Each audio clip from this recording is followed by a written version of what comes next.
speed, technology, and the advanced modern thinking can be used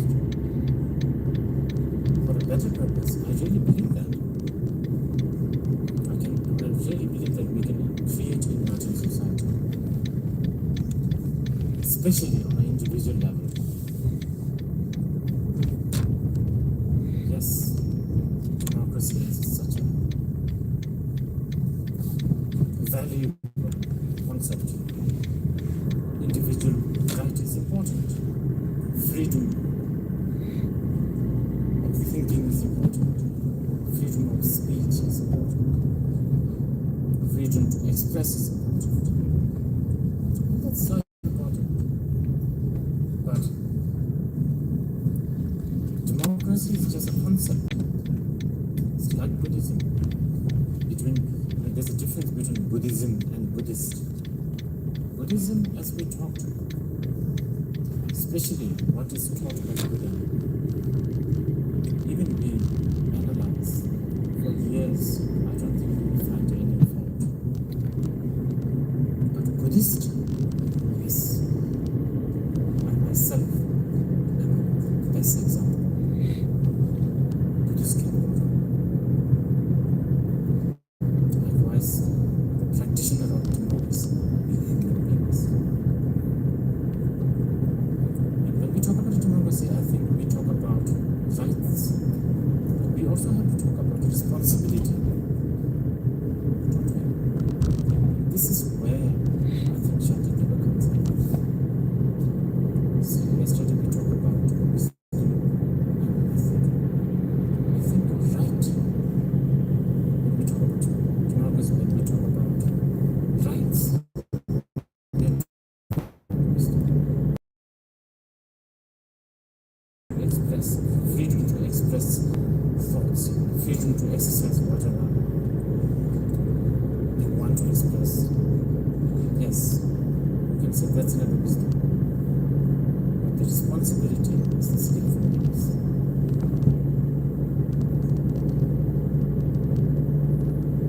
So I think I like to think that this discourse maybe in a very, very small way preparation for the 2008 individual. I know some of you will hear this and go back home and not even think about it. That's fine. I don't expect. I mean, the fact that you get up quite early in the morning, come here and listen to this, that's already very good. And I'm sure some of you will actually put this into practice seriously. But even if you don't, as I was saying, even if you just hear this out of curiosity, not necessarily out of devotion, I think it still can offer us a lot of things, a lot of valuable information. Basically, as this text will indicate again and again,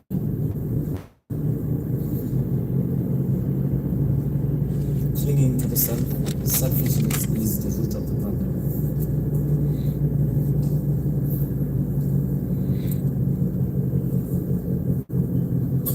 There are so many different methods how to overcome problems in our society. I think conferences, seminars are organized. On the international level, United Nations talks about it all the time. I'm sure they all work to a certain extent, but to really uproot social upheaval, human problem, we have to look inside, really tackle this selfishness. Of course, to uproot selfishness, completely, right from the bottom, completely. Maybe difficult for now, but at least if you can sort of, if you have some watchdog, if your selfishness, if our selfishness can be watched from the distant, that will control, that will bring a lot of harmony. Then I think all the different principles that we talk about, good governance, cultural preservation, environmental issues, all this can work.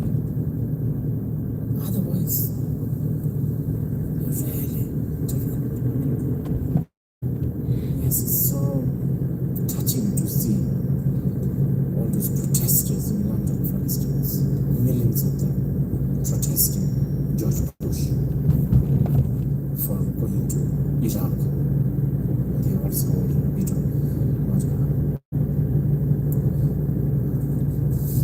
blood for oil and all that.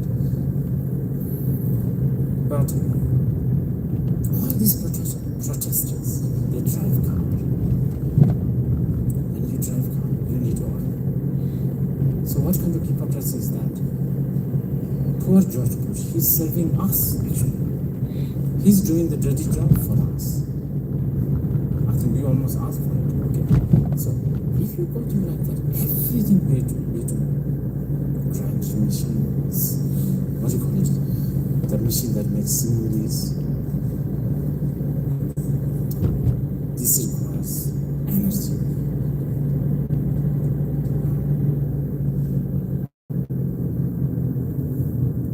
Gas.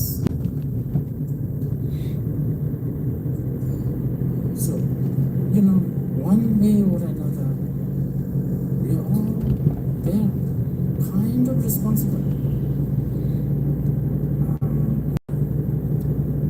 We always tend to look for some kind of scapegoat.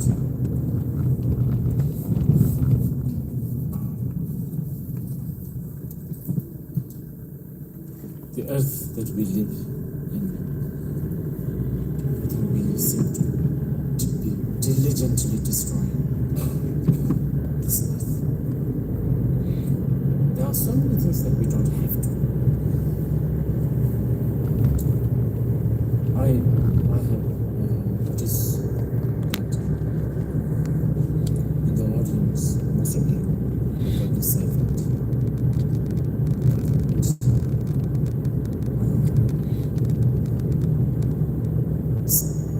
In government service, nurse, teachers.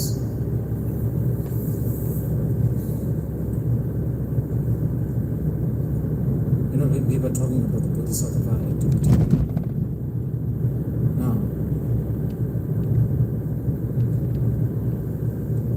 one way or another,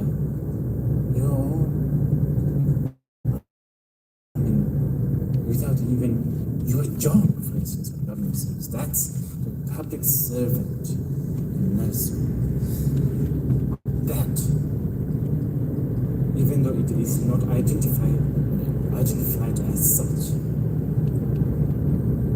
many of your jobs are actually excellent. That can be very much. I mean, it works so well. The Bodhisattva, remember? Anyway, this will come again and again. Especially I think in the third chapter. We have offered ourselves to the beings. So, Bodhisattvas are actually public servant, sentient beings servant.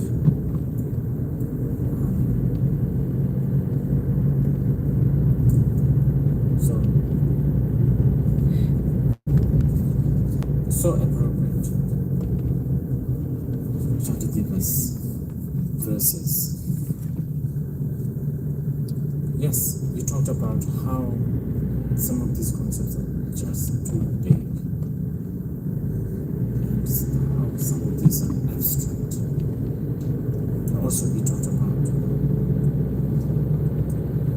how maybe not to be selfish, once or twice may be easy, but to be not selfish, to be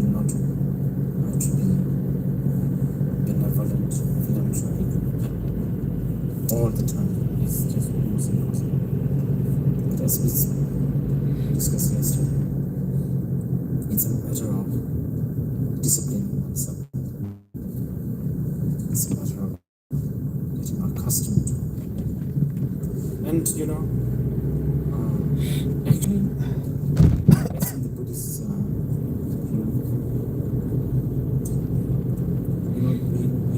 we call the Buddha Devarshepa sometimes. Yes, Sewang. Going Paro. Sanskrit means Sugata. Sugata, the word Sugata in Sanskrit is translated as Devarshepa, which basically means one that's blissfully gone.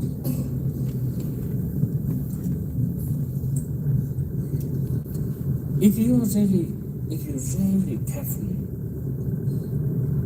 ponder on this one, you will realize Cleaning it, that's all. selflessness, act stemming out of no self is much more blissful than an act that is initiated by strong clinging to the self. But we don't have that kind of understanding right now. We think that a selfish act is such a sacrifice that only few people can do, not for me. That's just because we haven't yet understood how blissful, especially if you don't have, if you are not attached to the goal, because you are almost helping someone for the sake of helping. If the result is there, very good. But even without the result, just for the sake of helping, such a blissful path. This will all be explained to you. Just summarizing these things, because the stanzas itself, many of the stanzas. Anyway, let's go back to the bodhicitta concept again.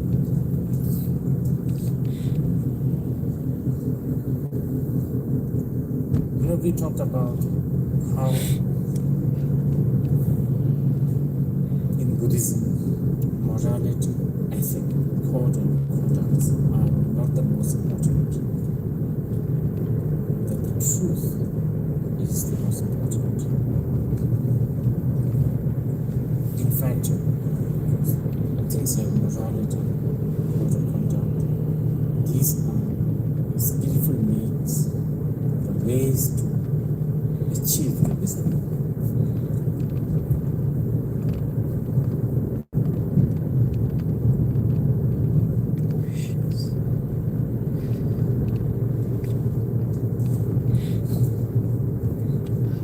See,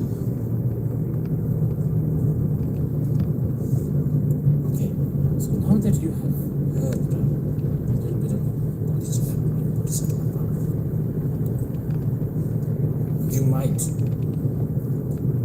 you may have obtained, or you may have acquired a little bit of inspiration. So with this small inspiration, you may start to do something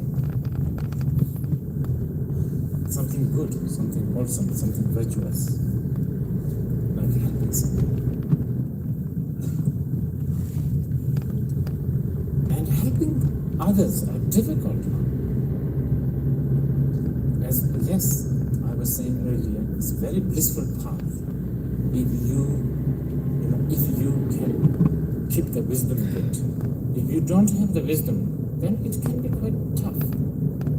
Sometimes you are trying to help others, and the others, this very other that you are trying to help, may not interpret things your way. might not listen to you. They might think that you are actually trying, you have maybe agendas. Maybe you are trying to, people are suspicious. Or that they may think that you are just trying to gain some fame, respect.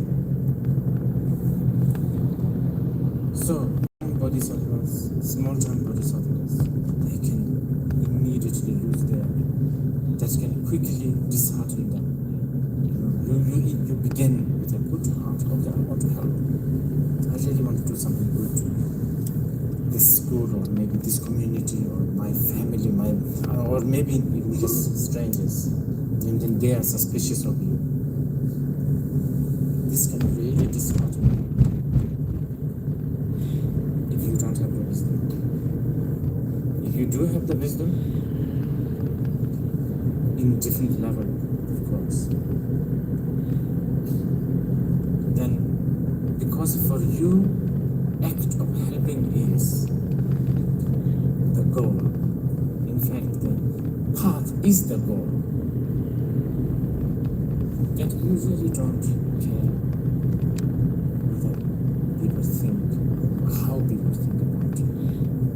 The result is not that important. See? So this is why wisdom is important.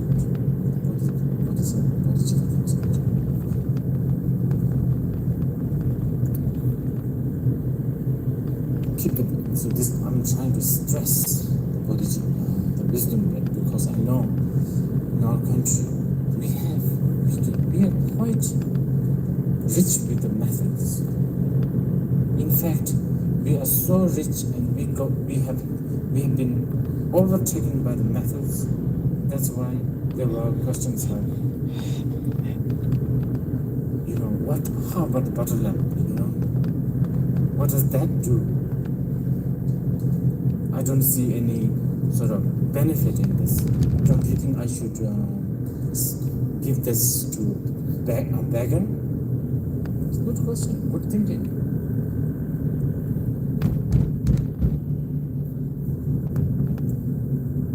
Anyway, bodhicitta is, again, I will repeat this again and again, just so that it will sink in your head.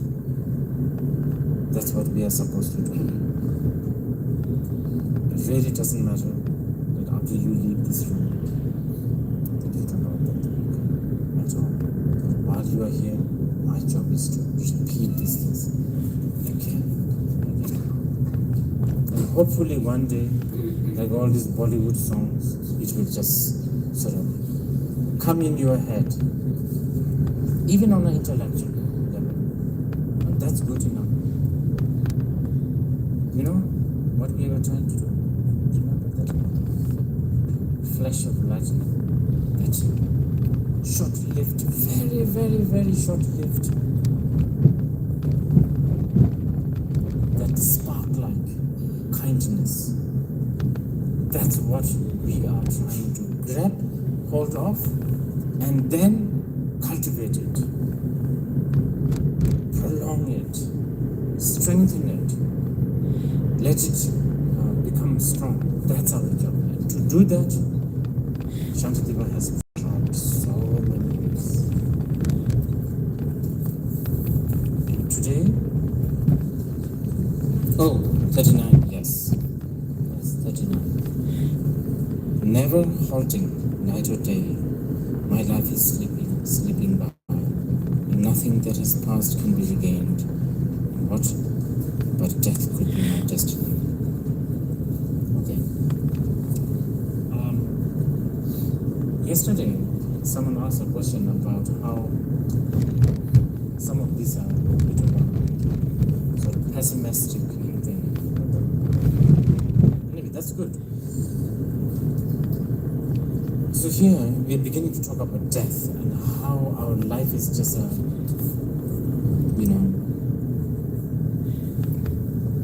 momentary, how so-called our life is just a brief and passing thing. It's just passing thing, basically. So the question is, why are we invoking all these, why are we talking about this? Why do we talk about death? Why do we talk about all these miserable things? Back to that flash of lightning. Our job is to prolong that kindness, compassion, one positive.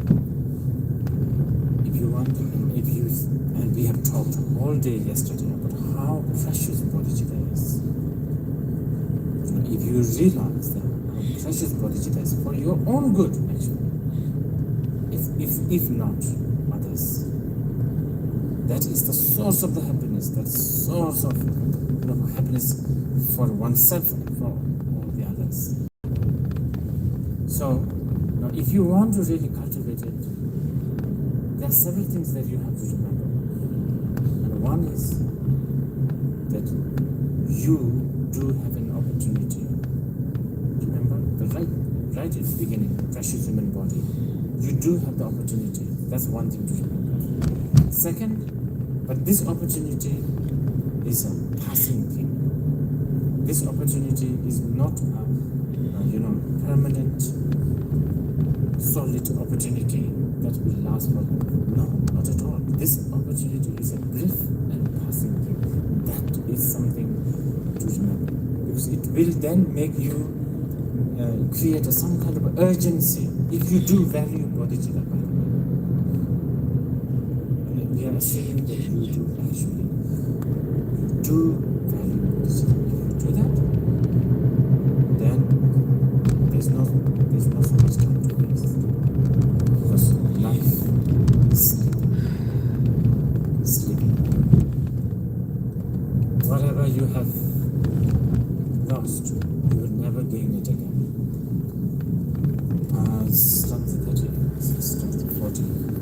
Here, Shantideva, really, Shantideva, as you can see, Shantideva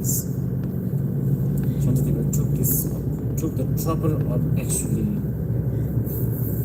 describing the experience of death, trying to make it very visual almost, to remind ourselves. And you will be prostrate upon my bed, and in your bed, and all around you will be surrounded by your relatives. But what can they do, the relatives? Nothing. They can't even share even a little bit of what is going through in your with you at that moment. You cannot sort of share the death experience. Oh, so he goes on. When the Lord of the Death has caught you. But by the way, the word like Lord of the Death, actually the Thimphu is very poetic. So he has used lots of metaphors. So please don't think that actually in Buddhism we believe in some kind of a creature called Lord of the Death. Because sometimes they do actually paint, or in Bhutan we even have dance.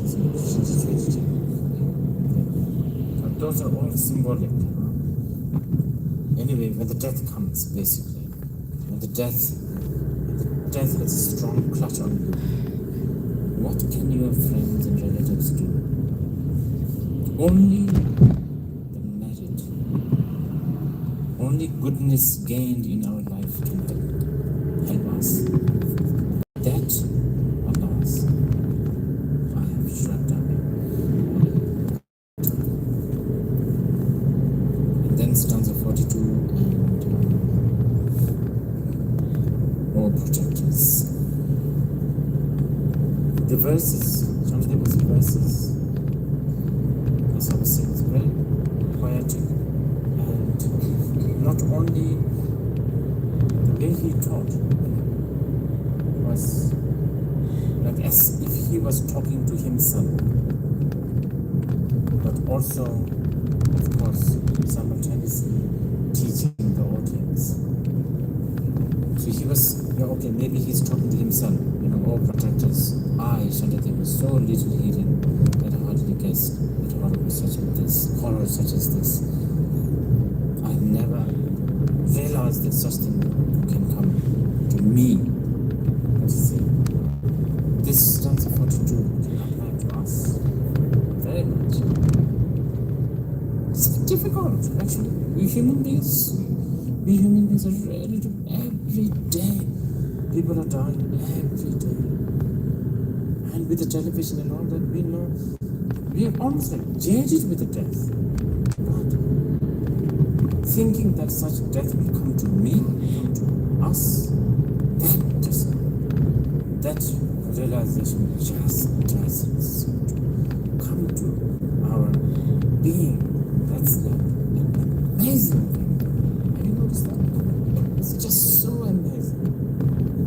There are things that is completely uncertain. But if you invest money into something, like, I don't know, footsie, we don't know.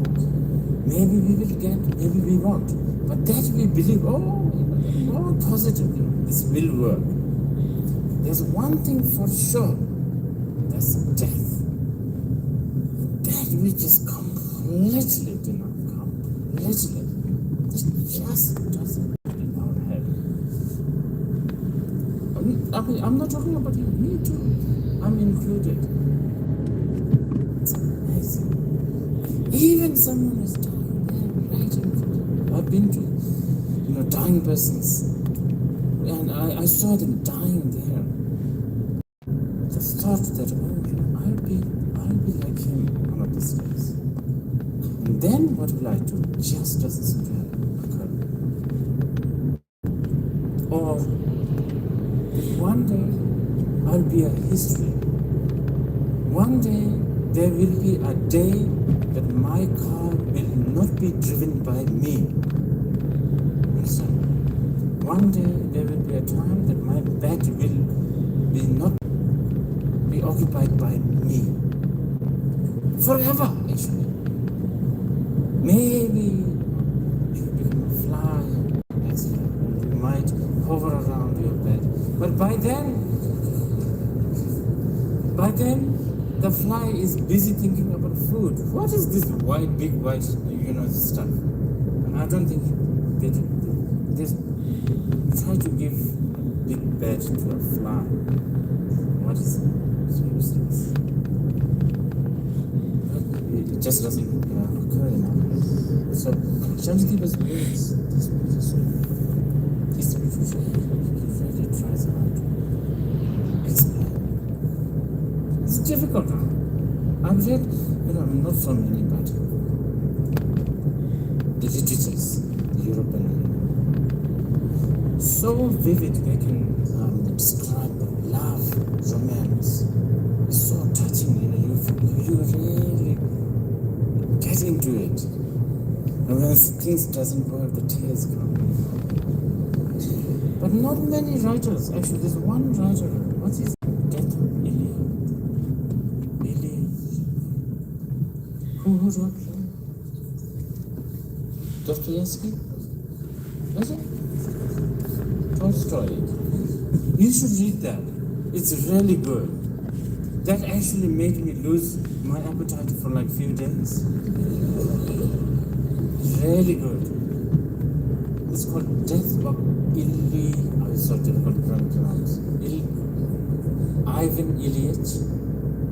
This guy, what did he do? He was closing the curtain or something, and then he hit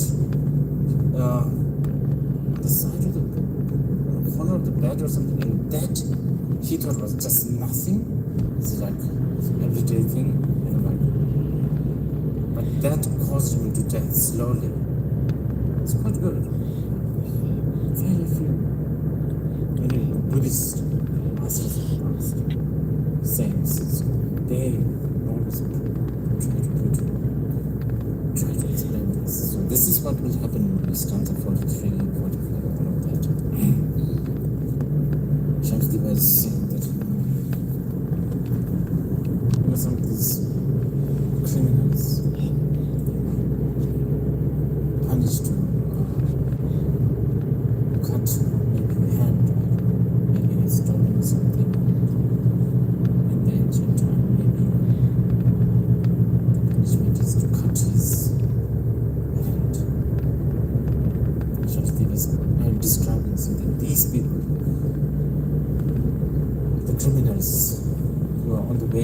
butchered. They look so haggard and so sad and so spaced out and so afraid, so scared. But we should all be like this person, because we are for sure, we are already, the sentence of death is already given. So we should be really worried, we should really afraid, we should really every day, we should not have that much appetite. We should have some kind of urgency. Stanza 45. At that time, when the death comes, you can think, who can save me? You will look for some kind of appetite, but then you will not find any. And at that time, you will get disillusioned. Yes. So therefore, during that time, there is no protector. So what shall one do? Therefore,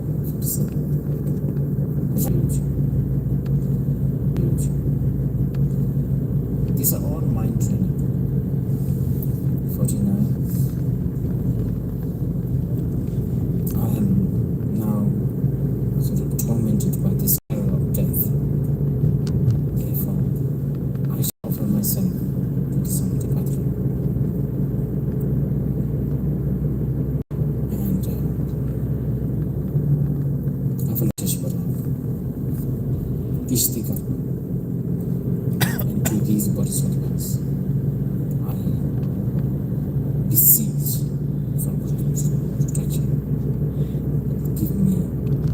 I also take refuge to the Vajrapani, holder of the diamond, the very sight of whom will rouse all dangers like the deadly bolt of Yama. To him only do I fly to safety. Let me explain this stanza 52. Because from the root text, it could mislead you. Okay, Vajrapani. There's so many of these kind of things that has misled us for actually for a long time, I think. Like the painting of the Wheel of Life. It always makes you think that hell is somewhere underneath. But you know, Shakyamuni Buddha, when he told his monks to do this Wheel of Life, that may be the first ever Buddhist iconology, or what you call it, painting that Buddha himself designed. And the purpose of designing that Wheel of Life, like Helra or painted, particles, all of that. The purpose of that was to teach what in the sutras called cowherds, meaning those who are not bright. As a bodhisattva, you have the responsibility to also protect these people from engaging to non-virtuous actions. So the only way that they can understand is, you better not do such and such, because you will go to hell. You know, this is how you are going to be burned, this is how you are going to be roasted and all that. But as the Shastra towards the end, Shakti was saying, in the Mahayana Buddhism, in reality, you are aggression. The effect of the aggression is the hell ground. There is no such thing as a hell ground somewhere underneath. Likewise, here, when we talk of the Vajrapani, in Bhutanese we call Chana Doji, Jeresi, Chana Doji, Chapayam, sometimes. Chana Doji. Dorji. I think diamond is a really bad translation. Basically, it's something that cannot be destroyed. Nothing can destroy this entity. So it's like a very special substance, indestructible. Usually refers to the attribute of the Lord Indra. has in his right hand a Vajra. Buddhists also have used that metaphor as a symbol. For instance, Dorji Chopa, people read. I think in English we call it Diamond Sutra. Again, as I was saying, diamond is not really the right word. Diamond you can cut, isn't it? Anyway, Dorji is something indestructible. Now, ultimately, in Mahayana, Dorji is none other than the emptiness. Shunyata. Okay? Non-duality. So when we say Chana Dorji, Vajrapani, we are referring to, of course, ordinary people refer it to this blue kind of wrathful deity who holds a Vajra. But that is for the farmers, for the cowherds. In reality, anyone that holds the wisdom of non-duality is Vajrapani. Now, here Shantideva is prostrating, asking help to Vajrapani, who can even chase away even the deadly sort of host of Yama, meaning even the death can be destroyed by this. Why? Because in the realm of non-duality, there is no such thing as birth and death. So when the Bodhisattva practice wisdom again and again and again, the Bodhisattva will realize birth and death is just a concept. So for instance, like if you are dreaming, this is actually taught in the Samadhi Raja Sutra by the Buddha. He said, if a girl dreams, if a woman dreams, if a woman who is longing for a child dreams that she is pregnant and she gives birth to a child, she'll be so happy. But in that very same dream, the child dies and she'll be very unhappy. And then when she wakes up, she will not know what to make out of it, so to speak. Because the birth of the baby and the death of the baby are both non-existent. So the dream experience, the birth experience and the death experience does not really affect real life. Okay? Now if you realize the non-duality, this is exactly what happens. Our whole existence is like a dream. This existence, the birth of this existence, also the death of this existence will be exactly the same as the woman dreamt birth of the baby and the death of the same baby within the same dream. This is the effect of the non-duality, isn't it? So, in a very poetic and using metaphor, Shantideva is prostrating, asking refuge to Vajrapani. Because it will not sound good if you say, and to the emptiness, holder of the emptiness, the very sight of whom will root all dangers like the deadly poison. It will not sound good. You understand? And then more of, all these are Shantideva illustrating the experience near death or before the death. Monks who that he was a bit of a goof, but he was amazing, And here is Shantideva actually talking to himself. Look, I never realized that I'm going to die. Today I do realize. Please protect me. But at the same time, he's addressing the monks. Here again, Shantideva said, formerly I have transgressed your words. Now I have seen this big fear. Therefore, I will take refuge to you. This comes in 53 places.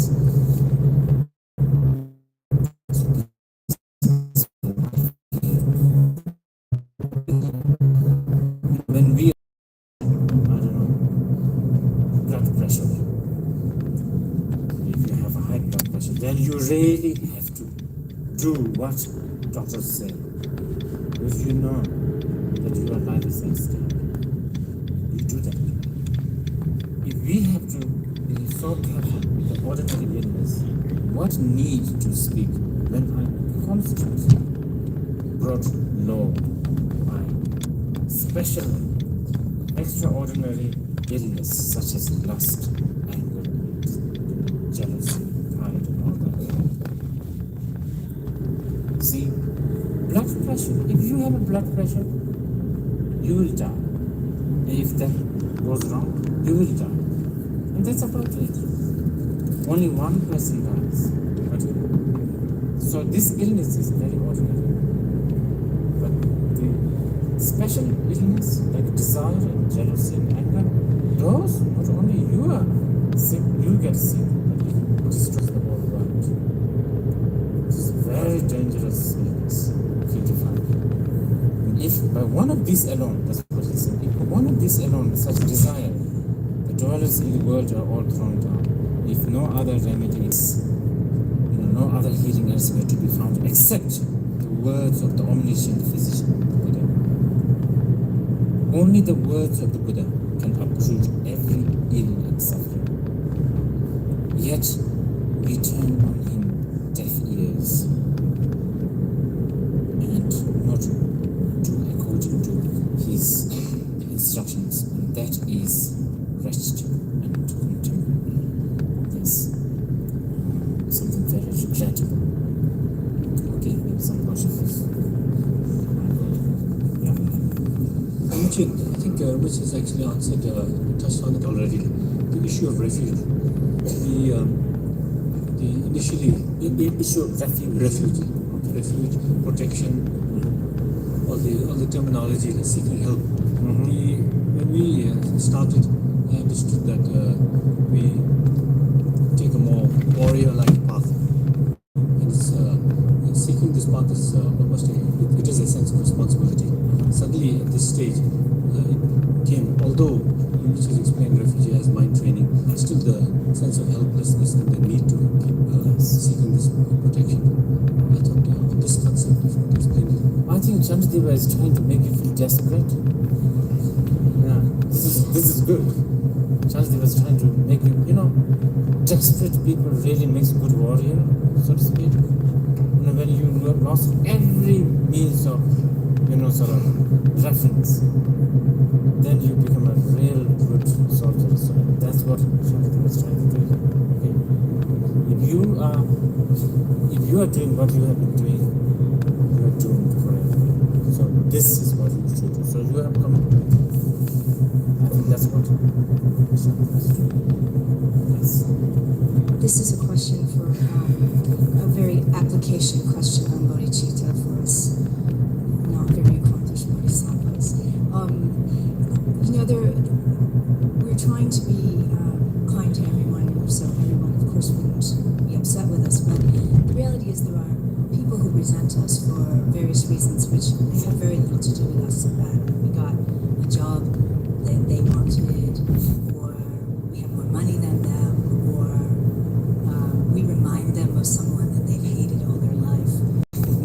Or maybe we actually did insult them and we apologized and they're still resentful. And then that person is someone that's within your sphere. So you run into that person. And that person really doesn't like you. What's our response? This is coming out of a discussion we had at home last night, and the resolution was to ask Rinpoche. Our responsibility to try to change that relationship as hard as we can by either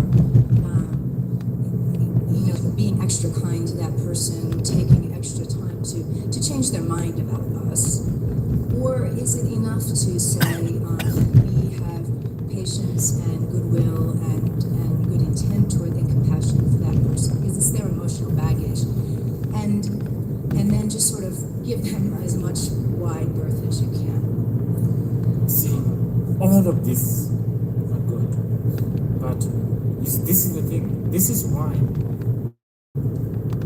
in all the Buddhist sutras, the shastras, there is never like if something such and such happens, then this is what you do, because it depends with the different situation all the time. Maybe the best way is avoid totally. This is why the wisdom is so important. And wisdom does not mean knowing what to do, what formula to apply each time in a different situation, of course. There is some kind of formula. Okay, let me explain this. Again, also it depends with them. What kind of bodhisattva? As you were saying, not so accomplished. Right? Trying to be more They're accomplished. trying to be accomplished, but not yet there. Yeah. Then, okay. I'm trying to make it very practical. Okay. Then this morning, what kind of mood are you in? Really, you think yourself. Okay. If you are a little bit of moody and agitated, then maybe this is the right time to avoid, because you are going to make a mess out of this. You understand what I'm saying? Really, I'm not making these things up. This is how it is. Now, if you feel this morning you're quite controlled, someone might be shouting at you, but you will actually not shout back. Something like that. You feel quite controlled, very sober. Then you really try to, be kind, still, really communicate. Other time, you actually feel very confident. Only motivation is really to be helpful, right? Really be kind and compassionate and helpful. You are very confident with your motivation. That is the day that maybe you should even shout at him and really fight, because that could actually lead to a good result. Really express, look here, I'm tired of this. I've been trying to be good to you, but you look at this. But if you are really confident with your motivation, then you should do that. And when you come back, no regret of shouting or yelling, It really depends. So this is why it is never so difficult to really say, this is what you should do. Here you are, facing with this situation, this person who doesn't like you. But actually, there is this chance that if you do shout at him, that actually he would click something, wake up. But because your master, Bodhisattva master, have told you that that's a wrong thing to do, shouting at him is a wrong thing to do, period. Okay? That's not a Buddhist thing to do. It's not a Bodhisattva's way to do this. You should only smile, you should be, gentle, and all of that. This could make him think you are just being, and this won't help you, and this won't help you. Very difficult to answer. Confidence. Okay, anyway, just to give you some. The first and the second is a kind of more safe option. Like to be gentle, to ignore or to be gentle. More safe option. The third one, little bit of respect.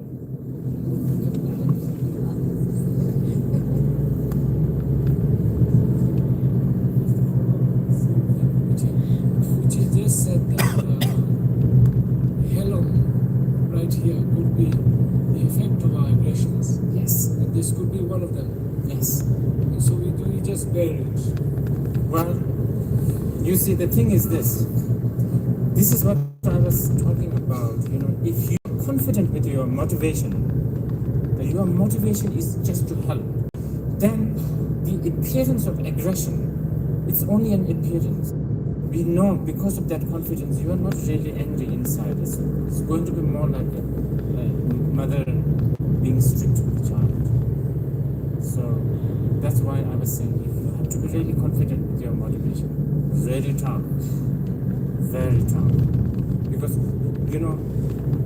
it's very difficult. I don't know, maybe the parents could sort of guide me here.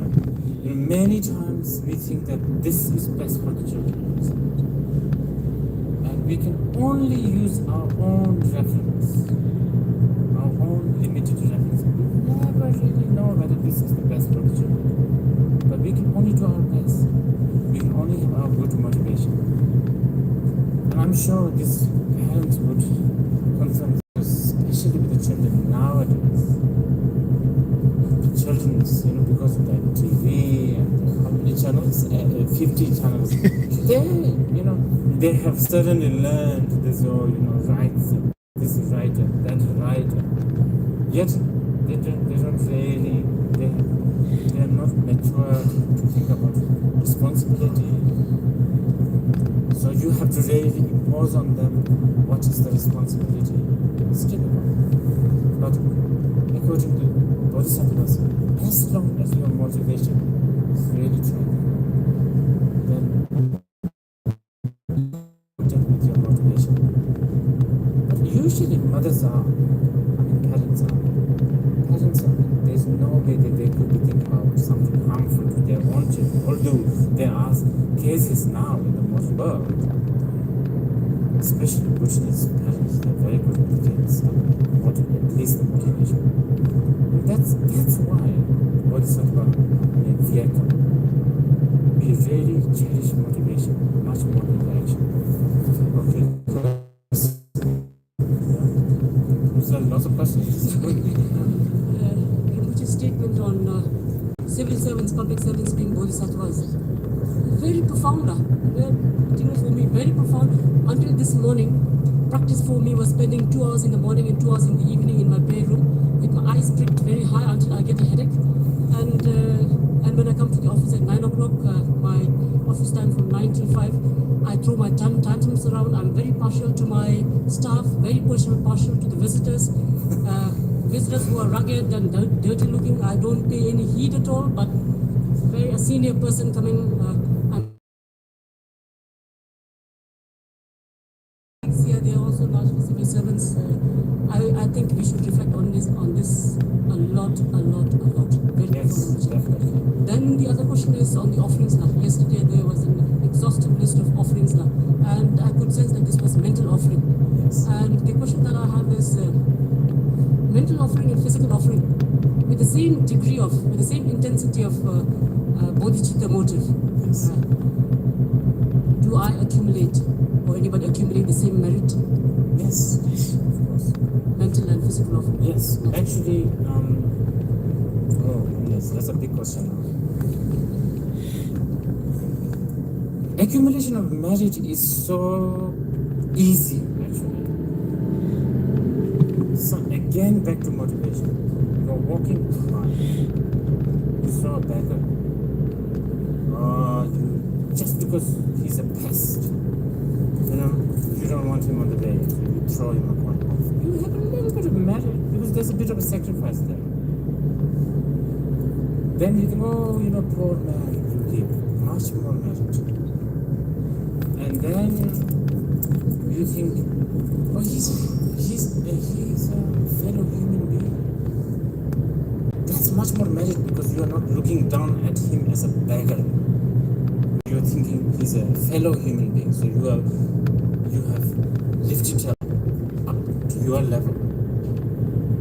So that's very good. Then now the Bodhisattvas were able to I want to offer this one small coin. I want to give it to him. With this merit, may I become a powerful Bodhisattva so that I can enlighten all the sentient beings. That kind of merit is inexhaustible. It will never stop. You think, who knows? Maybe he's a Buddha. Maybe Bodhisattva. Could be. Why not? Okay, I will think he's the Buddha. Let me offer him. Just incredible amount of merit. The highest method of generosity is thinking with the bodhicitta, with the thinking that I will do this for the sake of all sentient beings, but also thinking, who am I giving? I do not exist as a truly existing entity. This coin actually actually is just like a dream. It does not exist. The beggar does not exist. I said, it truly exists. It's all like a dream, illusion, like a reflection. So, my act of generosity is also an illusion. That is what we call something the highest merit. Because there's no way that you will be proud of your deed. Because you yourself have said this isn't like an illusion. There's a reason why only on chapter 3 and 4, not chapter 3, chapter 4 and 5 and 6, actually Shantideva begins to talk about meditation. Somehow, suddenly, there seems to be a glimpse of interest in meditation. Suddenly, everywhere in the world these days. Maybe something to do with vanity. Yeah. And also maybe too much stress. So much stress. Fast life. And Tai Chi and Qigong have came and somehow gone, in my view. Although of course that was very much in Asia. Yoga, wow, that's a big thing now, isn't it? That's really flourishing everywhere. But I think it's more the appreciation towards yoga is more towards the physical part, the real control of the breathing. Actually, the Sanskrit words are quite rich. Pranayama, yama. Yama is such a good word. Yama is like, yama can refer to lots of things. Control. That also refers to death. Anyway, what I'm trying to say is the meditation is a bit of a trend in some places, especially one pointedness meditation, not so much quiet meditation. That's become a bit of a fashionable thing to do. Yes, around the 4th chapter, the 4th and 5th, we will be discussing a lot about meditation. In fact, one whole chapter is something new. I think it's the last one.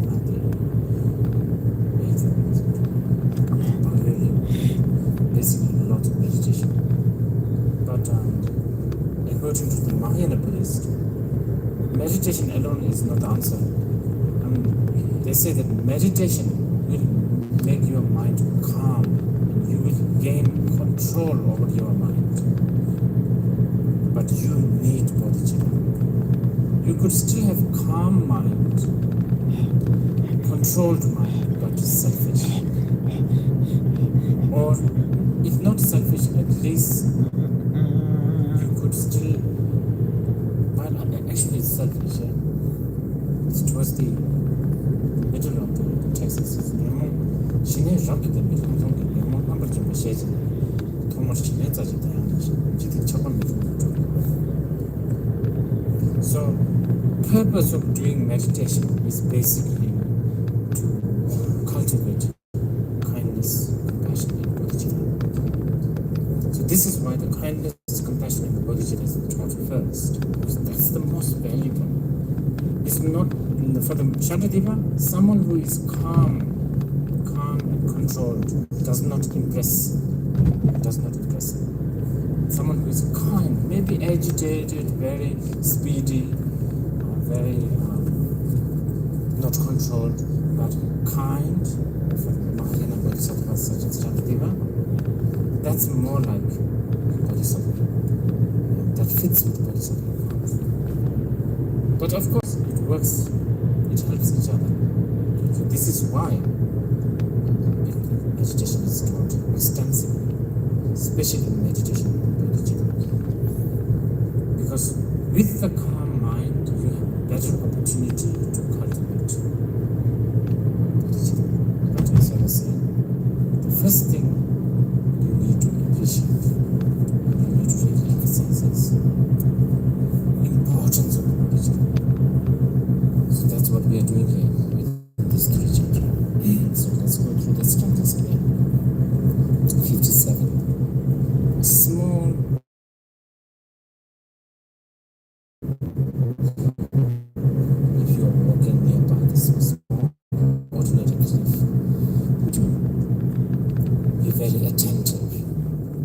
that is the case, what needs to speak of the immense sort of cliff?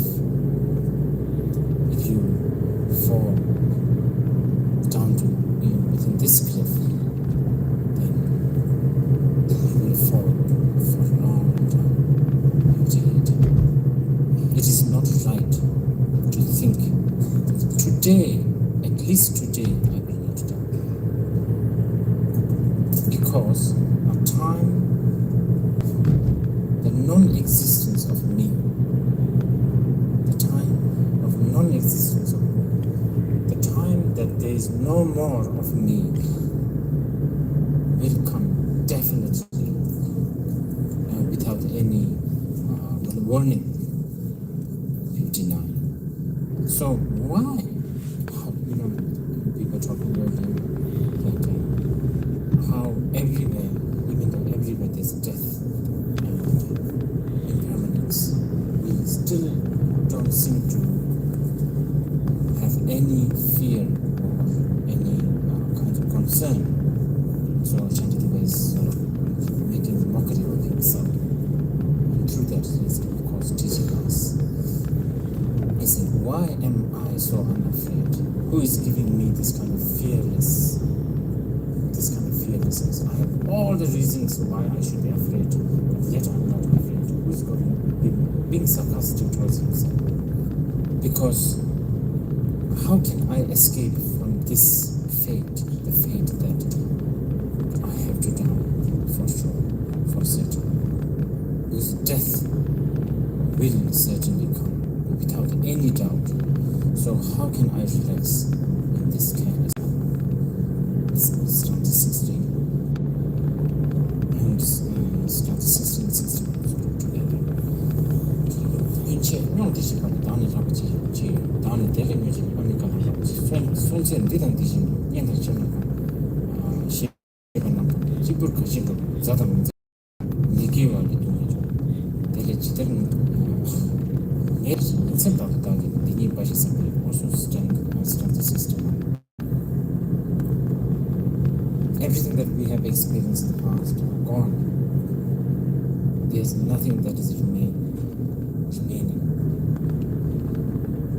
Yet, I'm so attached to what I have experienced in the past. And with this attachment, I have forsaken the words of the Master, referring to the Buddha.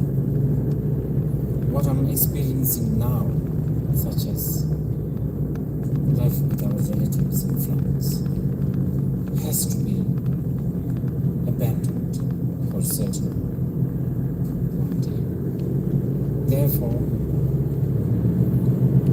I must again and again think that all these friends and foes, they come through the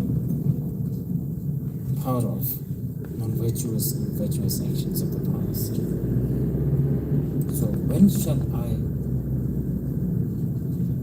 free from this net of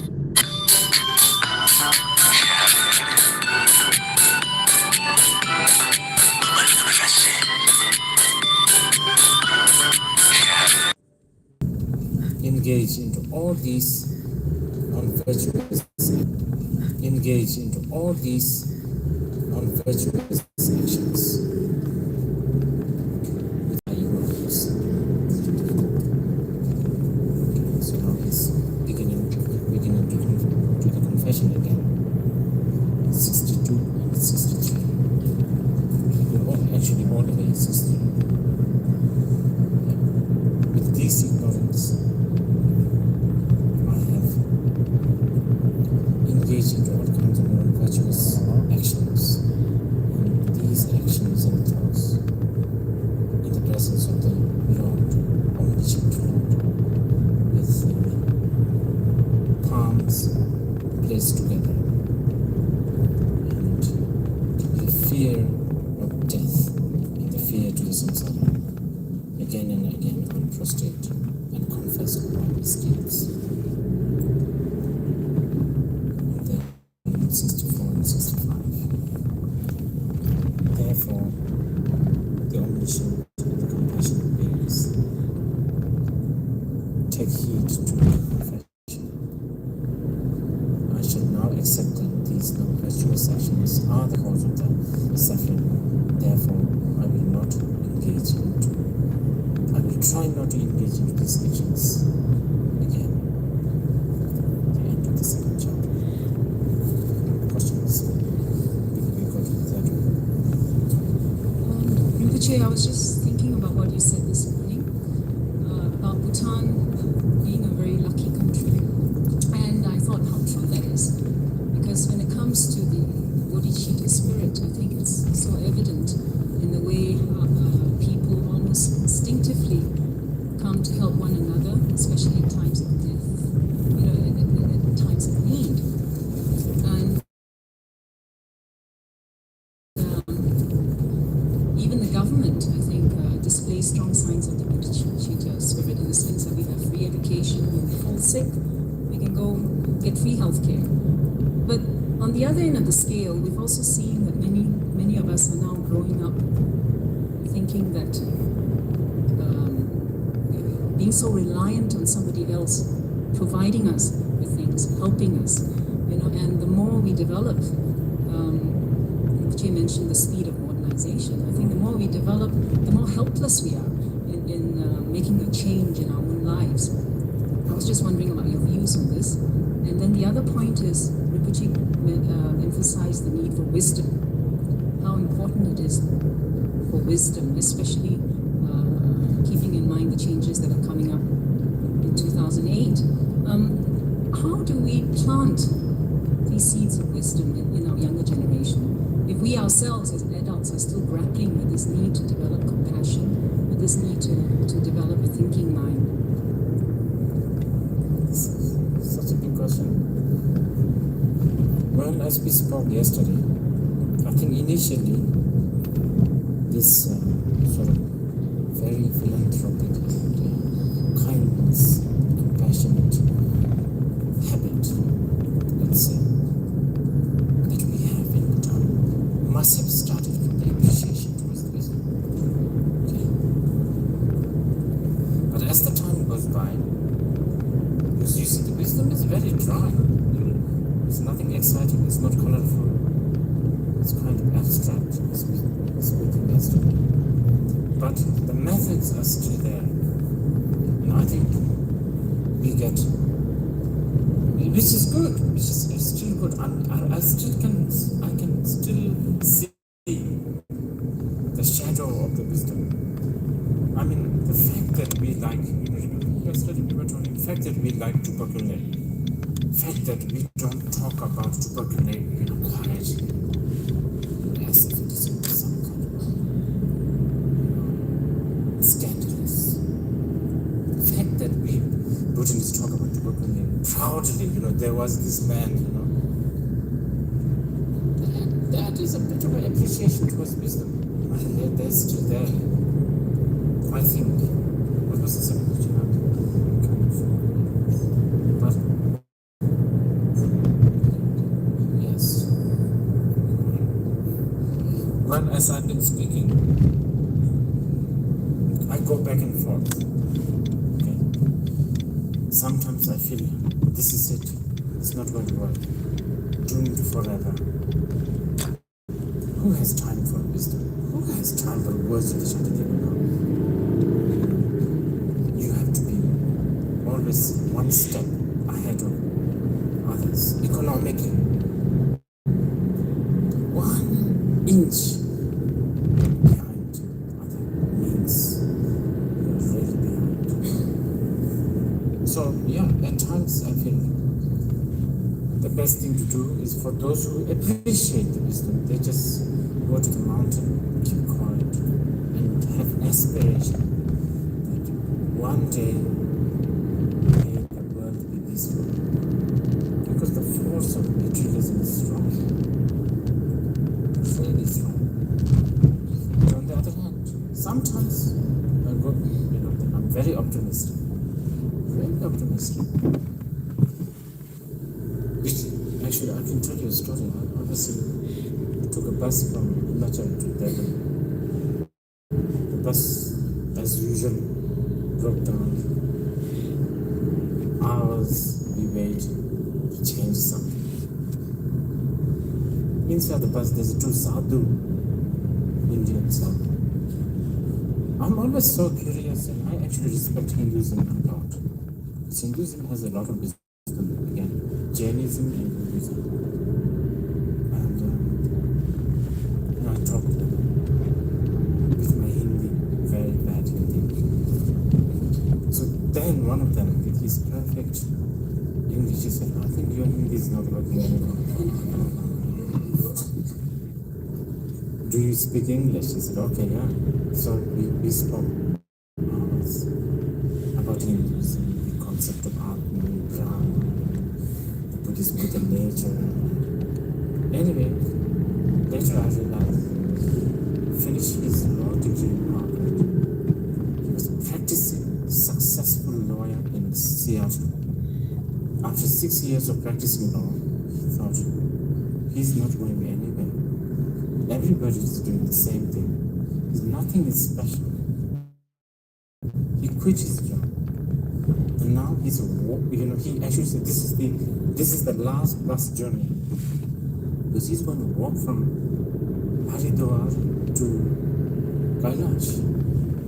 Of course, it gave me so much encouragement. Wow, there is still a genuine appreciation and a seeking of the truth in this world. Of course, personally for me it was depressing. I feel it. I couldn't eat for days. I consider myself as a spiritual practitioner, but what am I doing here? When we go to Bodhgaya, we go in the car, comfortably. These guys are walking. Lots of young people, especially intellectuals, they're beginning to see some kind of value to just dogmatic religion, going beyond moralistic and ethical religion, but actually going beyond that, really exploring the mind. I think that's happening in the West, and also it's really happening in Bhutan. I feel maybe there's a lack of information, but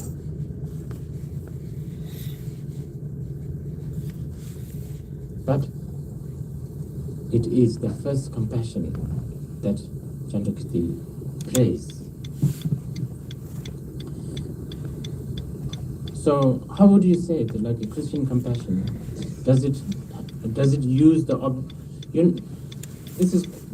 we are studying compassion now, okay, in a very, very philosophical way. We are studying compassion using three objects. There are three kinds of compassion because there are three kinds of objects. The first object is being who has the notion of self and clinging to this self. They are all objects of first compassion.